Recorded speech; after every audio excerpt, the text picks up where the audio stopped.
오늘 저는 여러분과 함께 예수님의 사역이란 제목으로 은혜를 나누고자 합니다. 옛날이나 오늘이나 세상 어느 곳에 가든지 사람이 사는 곳에 절망이 있습니다. 왜냐하면 사람은 근본적으로 절망적인 존재입니다. 하나님께서 아담과 하와를 만드셔서 하나님이 예비하신 가장 아름다운 환경에 두었으나 사람은 하나님을 반역하고 나서므로 그 죄의 대가로서 영혼이 죽어서 하나님 앞에 분리되어 버리고, 그는 에덴에서 쫓겨나서 육체도 살다가 죽어 흙으로 돌아갈 수밖에 없는 절망의 선고를 받았으며, 그가 하나님께로 받은 땅은 가시와 은극히가 나고 저주를 받아 어느 곳에 가나 저주의 먹장 구름이 덮이고, 사람은 이마에 땀이 흘려야 먹고 살 때 고통스럽게 태어나서 고통 속에 살다가 고통스러운 죽음을 겪도록 만들어지고 말한 것입니다.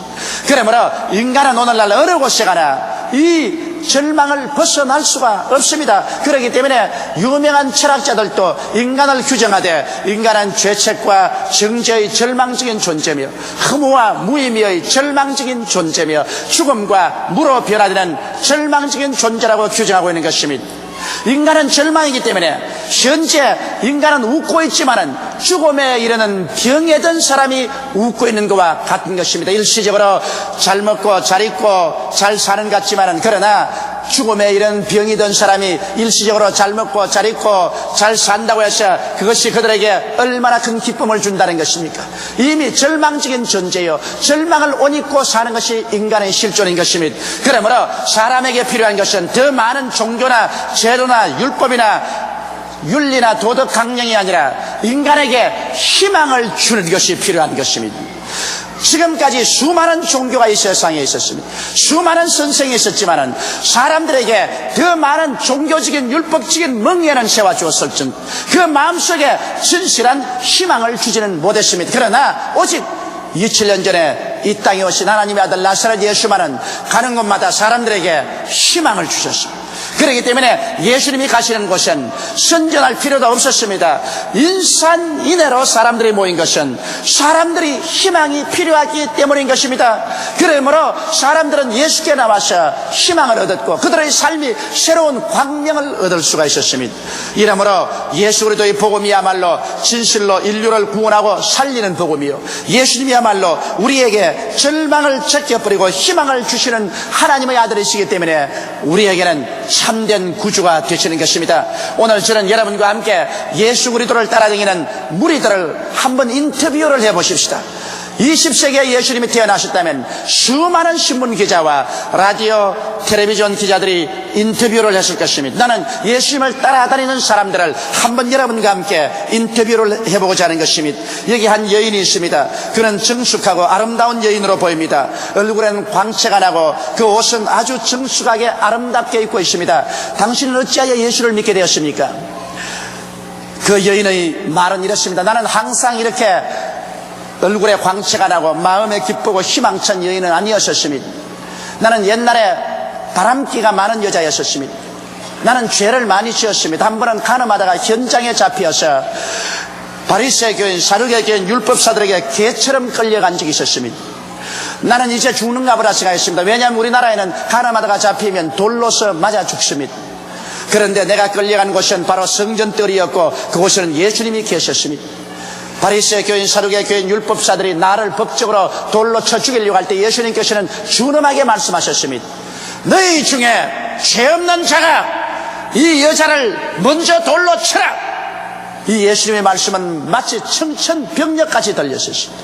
모든 사람의 위선의 옷이 다 벗겨졌었습니다. 그들의 마음이 주님 앞에 벌거벗은 것처럼 되었고 그들의 죄가 백일천하에 드러났기 때문에 고통스러워 견딜 수가 없어서 모두 다 햇빛 앞에서 도망치는 벌레처럼 예수님 앞에서 도망쳐버리고 말하셨습니다.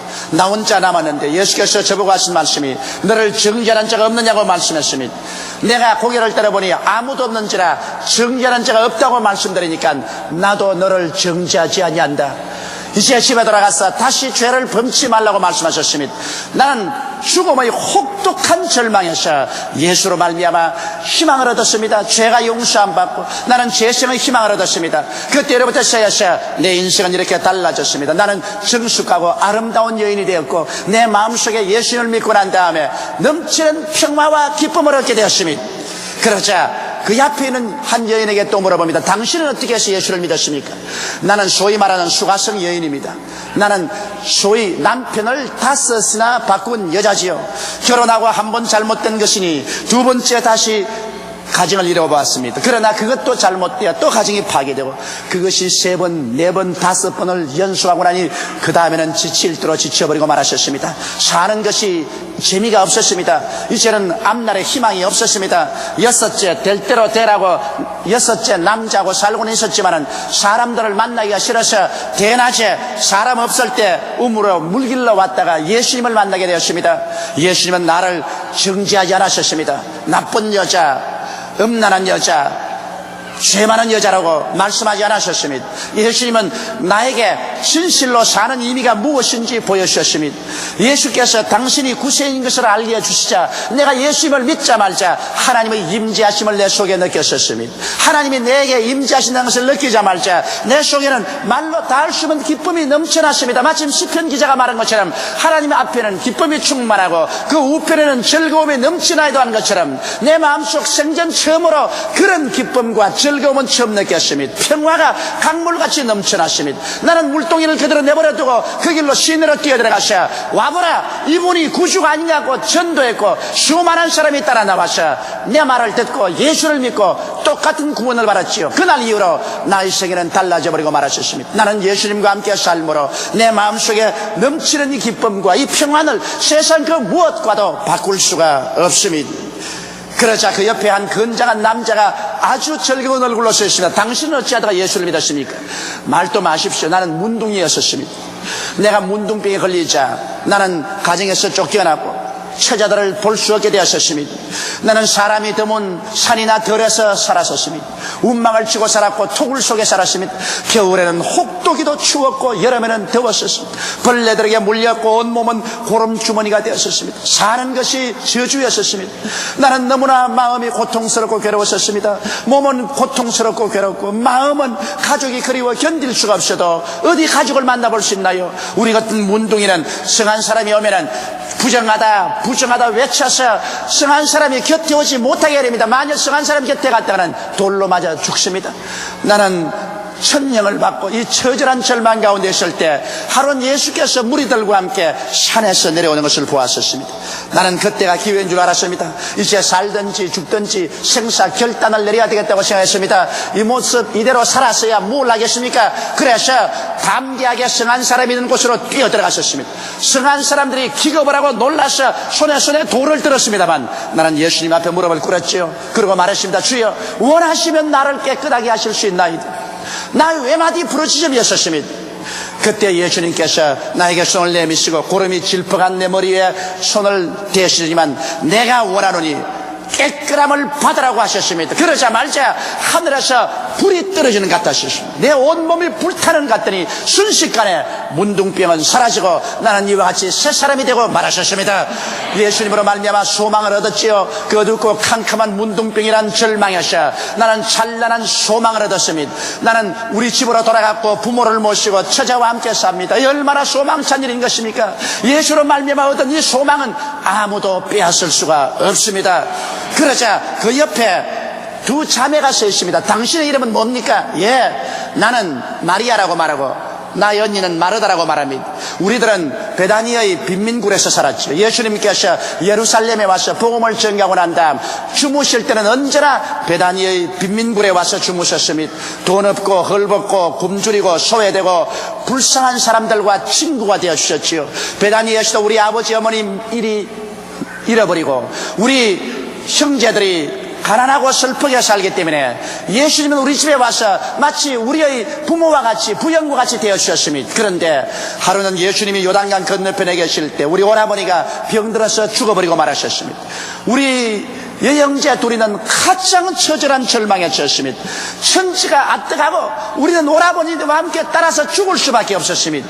그럴 때 예수님께서 나흘 만에 오셨는데 오라버니는 무덤에서 썩은 냄새가 났습니다. 예수님은 그 무덤가로 우리를 데리고 가서 그 돌을 옮겨 넣으러 가시더니만 말 한마디로 죽은 오라버니를 살려서 내주심으로 우리에게 어둠이 광명으로, 절망이 소망으로 변하게 하셨습니다.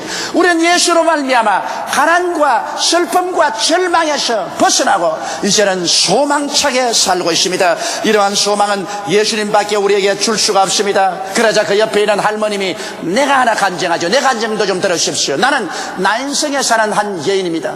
나는 일찍이 청춘 과부가 되어서 내 아들 하나를 힘입고 온갖 고생을 해가면서 살았습니다. 아들만 장성하면 희망이 있을 것이라 생각하고 살았는데 이 아들이 제법 커서 이제는 어미의 기둥이 돼줄 만할 때 그만 병들어 죽었지요.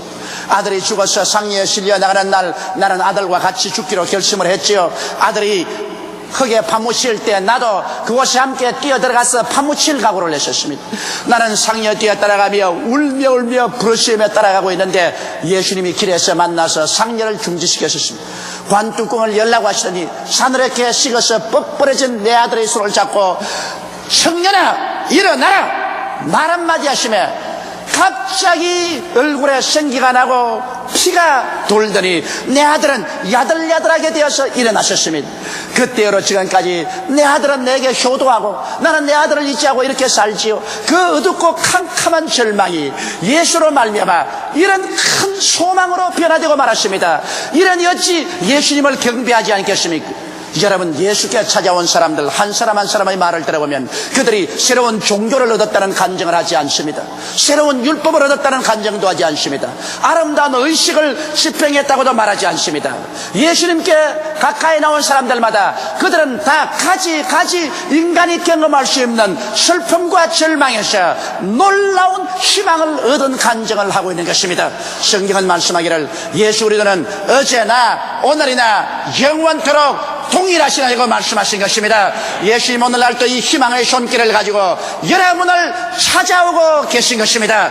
성경은 말씀하시기를 볼지어다 내가 문 밖에 서서 두드리노니 누구든지 내 음성을 듣고 문을 열면 내가 그에게로 들어가 그와 더불어 먹고 그는 나와 더불어 먹으리라고 말씀하고 있는 것입니다.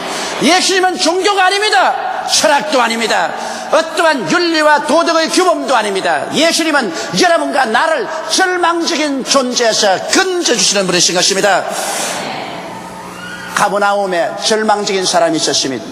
그는 꽤 살림도 있고 명망도 있는 사람이었는데 중풍이 걸리고 말았습니다. 무슨 큰 죄를 지은지 모르겠지만 그는 늘 마음속에 고민을 하고 억압을 당하고 살았는데 갑자기 하루 고혈압으로 쓰러졌습니다. 그리고는 그만 말도 못하게 되고 몸을 움직이지 못하고 침상에 들어 누워 산송장으로 죽어가고 있었습니다. 오늘날도 중풍은 어려운 병입니다. 하물며 2000년 전이야 중풍이면 그로서 끝나는 것입니다. 모든 이원과 약이 아무 소용이 없었습니다. 그는 그 절망 중에 있을 때 예수님께서 가버나움에 들어왔다는 소식을 들었습니다. 예수님께서 가버나움에 왔던 소식을 듣자 이 사람의 마음은 희망으로 뛰기 시작했었습니다. 심장이 뛰었었습니다. 이 기회를 놓치면 나에게는 영영이 기회가 없다고 생각했습니다. 그래서 그는 자기 동료 4사람을 불렀었습니다. 제발 나를 들것에 싣고 예수님께 좀 데려다 달라. 예수님께 가기만 하면 나는 새 사람이 된다. 나는 새로운 소망을 얻는다. 나는 살아난다. 종교를 얻으려고 가는 것은 아니다. 예수께 가서 내 운명이 변화될 수가 있다.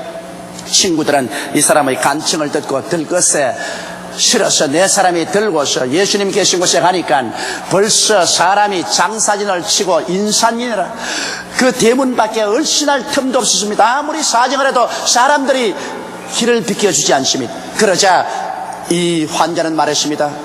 이 집주인을 만나게 해다오. 그리고 내가 이 집에 올라가서 지붕을 뚫고서 예수님께 달아내리도록 해다오. 이 집에 천정을 뚫으면은 아마 집주인이 집값을 내라고 할 것이다. 후에 내가 집값을 지불하겠다. 필요하다면 이 집을 사버리겠다. 또 필요하다면 이런 집을 지어주겠다. 나는 결코 예수님을 만나야 되겠다. 나는 이제는 후퇴할 수가 없다. 그래서 집주인과 상의해서 허락을 받고 그들은 사닥다리를 타고서 지붕에 올라가서 맷돌로 지붕을 깨뜨렸습니다. 온 집이 흔들리는 소리가 나고 먼지의 사태를 일으켰습니다. 그러나 천정의 구멍을 뚫고 난 다음 이 사람을 줄에 달여서 예수님 앞에 내리니 성경은 말씀하시기를 예수님이 이 사람의 믿음을 보셨다고 말씀하셨습니다. 여러분, 믿음이란 눈에 보이는 것입니다. 눈에 보이지 않은 믿음은 믿음이 아닙니다. 아무리 나는 종교를 가졌어, 우리 아버지가 장로고 어머니가 권사요, 나는 그런 집에 태어나서, 그런 말이 아무 소용이 없습니다. 주님이 원하시는 것은 눈에 보이는 믿음인 것입니다. 믿음이란 눈에 보이는 것입니다. 참된 믿음은 하나의 마음속에 감추어진 것이 아니라 하나님 앞에 보이고 마귀 앞에 보이고 믿는 자와 믿지 않은 자에게 눈에 보이는 것입니다. 여러분이 오늘 성수주일하기 위해서 교회에 나와서 예배당에 앉아 계신 것은 눈에 보이는 행동입니다. 이것은 믿음이 있기 때문에 나오신 것입니다. 여러분께서 오늘 교회에 나왔다는 것은 하나님이 보시고 마귀가 보고 불신자와 신자가 다 보고 있습니다. 이것이 보이는 믿음인 것입니다. 여러분이 사람들에게 나가서 예수 믿으라고 전도할 때 이것은 보이는 믿음입니다. 여러분 혼자 믿는 것이 아니라 믿음이 밖으로 나와서 행동으로 사람들에게 보여지고 있는 것입니다. 우리가 육신으로 이 땅에 살면서 우리가 보이는 가장 큰 믿음을 행사할 수 있는 것은 하나님께 11조와 헌물을 드리는 것입니다. 왜냐하면 사람들이 이 세상에 물질을 사랑하지 아니할 수 없습니다. 왜냐하면 육신의 죽고 사는 것은 물질에 달렸습니다. 이렇기 때문에 피땀을 흘려가며 애쓰며 사람들은 물질을 구하는 것입니다. 그렇기 때문에 성경에도 말하기를 내 물질인 것에 내 마음도 있다고 말한 것입니다. 이런 물질을 우리가 하나님께 나와서 11조를 드리고 헌물을 드리는 것은 우리가 하나님을 믿는다는 신앙의 극치의 표현인 것입니다. 사람들이 신앙이 없고야 하나님께 11조나 헌물을 드리지 못합니다, 여러분. 그러므로 이와 같이 눈에 보이는 신앙을 가지고 나오면 주님은 그 눈에 보이는 신앙을 따라서 기적을 베풀어 주시는 것입니다. 성경은 말씀하시기를 내 믿은 대로 될지어다고 말했는데 그 믿음이란 바로 눈에 보이는 믿음인 것입니다. 이 중풍병 환자는 예수님 보시기에도 눈에 보이는 믿음을 가지고 있었습니다. 그가 눈에 보이는 믿음이 없었으면 들것에 실려오고 또 집 한 채를 부셔드리더라도 예수님 앞에 가까이 오겠다는 이와 같은 불태진의 신앙은 갖지 않았을 것입니다. 예수님도 그 믿음을 보셨고 그에 있는 모든 사람들도 이 사람의 믿음을 보고 감탄했습니다. 예수님은 이 사람을 보시자마자 소자에 안심하라 내 죄사함을 받았나니라고 말씀했습니다. 하나님과 사람 사이를 막는 담은 죄밖에 없습니다. 그 무엇도 하나님과 사람 사이를 막을 수 없지만은 죄는 하나님과 사람을 분리시켜버리고 마는 것입니다. 예수께서 이 사람을 보고 내 죄사함을 받았다고 말하니까 그곳에 앉아있던 율법사나 서기관들이 속으로 불평을 말했습니다. 하나님 이외에 누가 죄를 사할 수 있는가? 이 사람이 죄사함을 준다고 말하니 하나님을 모욕한다고 말했습니다. 그러자 예수님이 그 생각을 하시고 곧장 말씀했습니다. 어찌하여 너희 마음속에 악한 생각을 가지는가? 인자가 이 세상에서 죄사함을 권세가 없는 줄 아느냐? 내 죄사함을 받았다는 것과 내 침상을 짊어지고 집으로 돌아가는 그 말 중에 어느 것이 수 있겠는가? 내가 이 세상에서 죄를 용서해주는 권세가 있는 것은 병을 치료함으로 증명하겠다. 너는 일어나서 침상을 걸머쥐고 집으로 돌아가라고 하자. 이 사람은 즉시로 고침을 받아서 침상에서 일어나서 그를 걸머쥐고 나가며 그렇게도 안 비켜주던 길이 환하게 트여서 그는 뛰고 울며 감사하며 찬미하며 나아가게 된 것입니다. 이 사람이 들어올 때는 들것에 들려왔지만은 그가 불태진의 믿음으로 눈에 보이는 믿음을 갖자 죄사함을 받고 병고침을 받고 나아갈 때 그의 막힌 길이 환하게 트여지고 말았던 것입니다. 오늘날도 마찬가지입니다. 우리가 참 살아있는 믿음을 가지고 예수님을 간절히 찾으면 예수님 우리의 죄를 용서해 주시고 우리의 병을 치료해 주시고 우리의 앞길을 환하게 열어주셔서 눈물이 기쁨으로 절망이 소망으로 죽음이 삶으로 변화되게 만들어 주시는 것입니다. 그래서 이 중풍병 걸린 사람은 예수를 만남으로 말미암아 그 일생의 가장 위대한 소망을 얻게 된 것입니다. 여러분, 바로 예수 그리스도의 십자가는 우리 희망의 원천인 것입니다. 하나님의 아들 예수님이 오셔서 하나님이 사람을 위해서 십자가를 걸머셨으니 그 얼마나 큰 희생인 것입니까? 다윗은 말하기를 여호와는 나의 목자시니 내게 부족함이 없으리로다. 제가 나를 푸른 초장에 누이시며 쉴만한 물가로 인도하신다고 했는데, 오늘 여러분과 나의 푸른 초장과 쉴만한 물가에는 다른 곳이 아닌 바로 십자가 밑이 그런 장소인 것입니다. 갈보리산 십자가 밑에 우리의 푸른 초장이 있고 그곳에 쉴만한 물가가 있습니다. 하나님께서는 그 아들 예수를 통해서 십자가에서 모든 절망을 다 못 박아버리고 불태워버린 것입니다. 십자가는 바로 여러분과 나의 소망의 원천입니다. 그곳에서 절망이 사라져버리고 마는 것입니다. 오늘 인류들을 살릴 수 있는 유일한 처소는 바로 십자가 밑인 것입니다. 왜 그럴까요? 첫째로 십자가 밑에서 우리는 죄사함을 받는 크나큰 소망을 얻습니다. 다른 종교에서는 죄사함을 받기 위해서는 5년 10년도 걸리고 온갖 고행을 다하고 온갖 고통을 겪어야 합니다. 그러나 예수 믿는 사람 그렇지 않습니다. 예수께서 하나님으로서 사람을 대신해서 십자가에 못 박여 피 흘려 거대한 대가를 지불했기 때문에 죄를 지었음에도 불구하고 못났음에도 불구하고 회개하고 믿기만 하면 눈 깜박할 사이에 그 순간에 그 모든 죄가 하나도 없이 다 용서함을 받고 하나님 앞에 담대하게 설 수 있는 자격을 얻게 되는 것입니다. 이러므로 십자가 밑에는 죄사함의 놀라운 희망의 광채가 비치는 처소인 것입니다. 둘째로 십자가 밑에서는 크나큰 위로를 얻을 수 있는 희망이 있습니다. 사람들은 이 세상에서 마치 고아와 같이 버림받고 살고 있는 것입니다. 아무도 도와줄 자가 없는 외로운 인생길을 살아가고 있습니다. 그런데 우리가 십자가 밑에 가면 하나님께서 우리를 고아와 같이 버려두지 않냐고 예수 그리스도를 믿는 사람들에게 우리를 도와줄 보혜사 성령을 보내주시는 것입니다. 예수께서 말씀하기를 내가 너희를 고아와 같이 버려두지 않고 너희에게로 오리라. 내가 아버지께 구하겠으니 그가 또 다른 보혜사를 너희에게 주사 영원토록 너희와 함께 있게 하시라고 말하는 것입니다. 보혜사란 바로 하나님께서 여러분과 나를 도와주기 위해서 보내신 우리의 변호사요, 우리의 위로자요, 선생이요, 안내자요, 우리에게 능력을 주신 자인 것입니다. 여러분은 성령님을 가볍게 생각하지 마십시오. 여러분께서 매일같이 숨쉬면 공기가 폐속에 들어갔다 나왔다는 것처럼 성령께서도 기도를 통해서 여러분 속에 와서 함께 거하시는 것입니다. 여러분이 주 예수 이름으로 평소에 늘 기도할 때 하나님의 성령은 여러분과 함께 역사하여 주셔서 여러분에게 위로의 원천이 됐습니다. 성경은 말씀하기를 성령도 우리 연약함을 도우신다고 말했습니다. 오늘 이 시간에 연약하지 않은 자가 어디에 있습니까? 지적으로 연약하고 감정적으로 연약하고 의지로 연약하고 육체로 연약하고 생활에 연약할 때 보혜사 성령은 여러분과 나에게 돕는 자가 되어 주시는 것입니다. 나는 수없이 성령께 부르짖습니다. 여러분 아시다시피 저는 전 세계 각지에 나가서 크고 낮은 자 수많은 사람들에게 복음을 전개합니다. 조용교의 지력으로서는 감당할 수 없는 어려운 일을 당할 때가 많습니다. 그럴 때마다 나는 언제나 내게 돕는 자가 있다는 것을 생각할 때 마음에 크나큰 위로를 느끼는 것입니다. 나는 늘 말합니다. 보혜사 성령님을 인정합니다. 환영합니다. 모셔드립니다. 의지합니다. 성령이여 나와 함께 가주시옵소서. 저는 성령께 의지하고 나갈 때 높고 낮은 자 어떠한 처지에 처할지라도 성령께서 지혜와 총명을 주시고 모략과 재능을 주셔서 무슨 일이든지 성공적으로 할 수 있도록 도와주신 것을 늘 체험하고 있는 것입니다. 이러므로 우리는 연약하나 십자가 밑에서 크나큰 위로를 받을 수 있는 보혜사 성령을 모시는 희망을 얻을 수가 있는 것입니다. 셋째로 우리는 십자가 밑에서 치료의 소망을 얻습니다.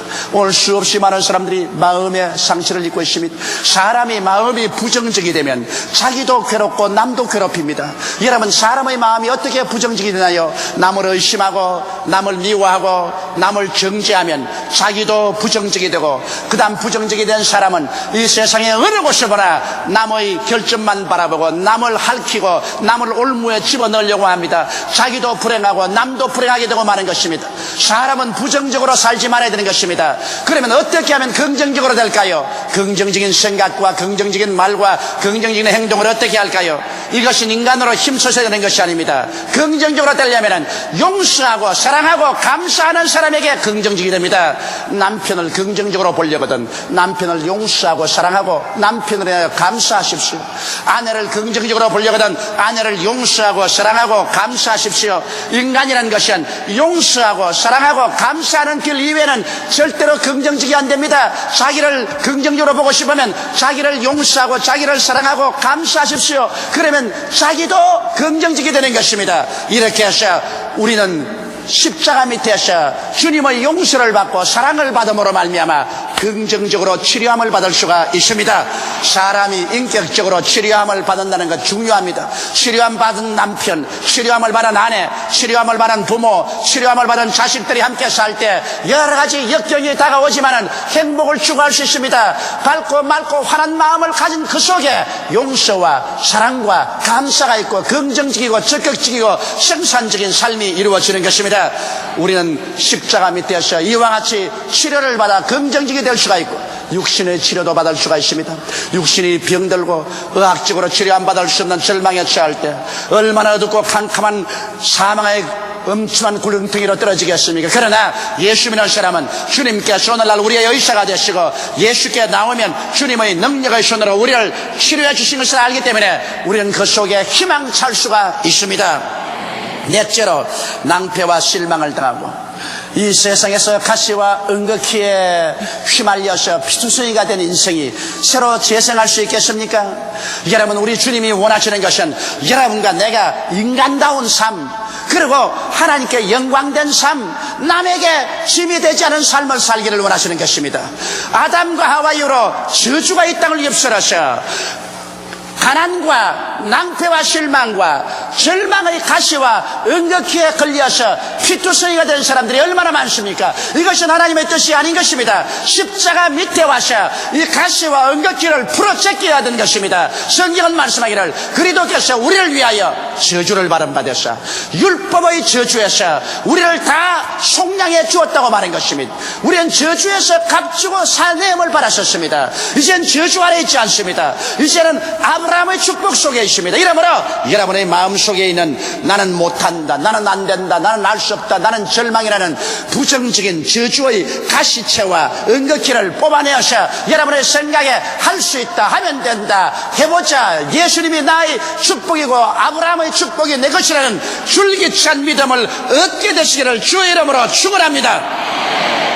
여러분께서는 하나님께 복을 받아 남에게 나누어 줄 것이 있어야만 하는 것입니다. 성경은 말씀하기를 제가 흩어 가난한 자에게 주었은즉 그 의가 영원히 있다고 말하셨습니다. 주는 자가 받는 자보다 복이 있다고 말씀한 것입니다. 그러기 위해서 우리는 저주에서 해방을 얻어야 되는데 십자가 밑에는 저주에서 해방을 얻는 하나님의 은총이 있습니다. 아브라함의 축복이 강물처럼 넘쳐날 수 있습니다. 그러므로 그 속에서 우리는 축복의 희망을 얻을 수가 있는 것입니다.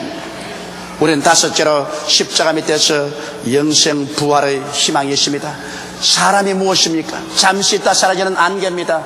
어제까지 즐겁게 노래하고 대화하던 사람이 오늘 사라질 수 있습니다. 나는 어제 훌륭한 한 어른이 순식간에 세상을 뜬 이야기를 들었습니다.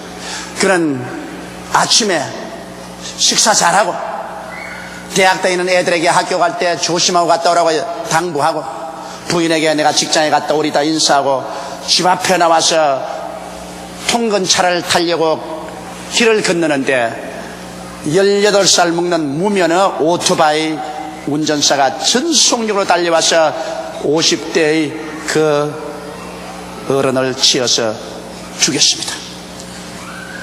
여러분, 인생이란 무엇입니까? 잠시 있다 사라진 안개입니다. 거짓말같이 살다가 거짓말같이 없어집니다. 모든 인생은 풀과 같고 그 영화는 풀의 꽃과 같아 풀은 시들고 꽃은 떨어지나 야훼의 말씀은 영원토록 있다고 말씀하신 것입니다.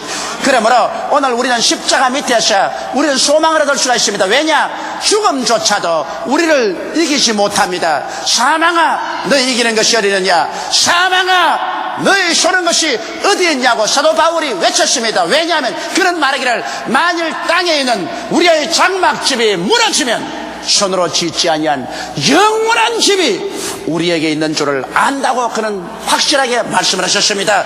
예수님께서 친히 너희는 마음에 근심하지 말라. 하나님을 믿으니 또 나를 믿어라. 내 아버지 집에 있을 곳이 많도다. 그렇지 않으면 내게 일러시리라. 내가 너희를 위하여 처소를 예비하러 가노니 가서 처소를 예비하면 다시 와서 나 있는 곳에 너희도 함께 있게 하리라고 말씀하셨습니다.